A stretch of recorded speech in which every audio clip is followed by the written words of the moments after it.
B ಪಿಯಿಂದ ಏನೇನು ತೊಂದರೆ ಆಗ್ಬೋದು. ತುಂಬ ಜನ ಜಾಸ್ತಿ ಬಿ ಪಿ ಇದ್ದರೂ ಕೂಡ ಅವ್ರಿಗೆ ಏನೂ ಅದಕ್ಕೆ ಇಂಟರ್ವೆನ್ಷನ್ ಮಾಡಲ್ಲ. ಸೊ ನೋಡಿ, ಬಿ ಪಿ ಪರ್ಸೆ ತೊಂದರೆ ಮಾಡೋದಕ್ಕಿಂತ ಬಿ ಪಿಯಿಂದ ಬೇರೆ ಬೇರೆ ಆರ್ಗನ್ ಡ್ಯಾಮೇಜ್ ಆಗುತ್ತೆ. ಸೊ ಅದರಲ್ಲಿ ಮೇಯ್ನ್ ಬಂದು ಕಿಡ್ನಿ ಡ್ಯಾಮೇಜ್ ಆಗ್ಬೋದು.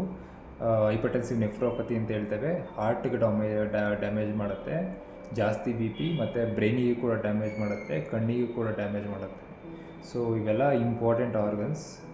ಇವನ್ನೆಲ್ಲ ಡ್ಯಾಮೇಜ್ ಮಾಡೋದ್ರಿಂದ ಬೇರೆ ಬೇರೆ ಕಾಯಿಲೆಗಳು ಬರುತ್ತೆ.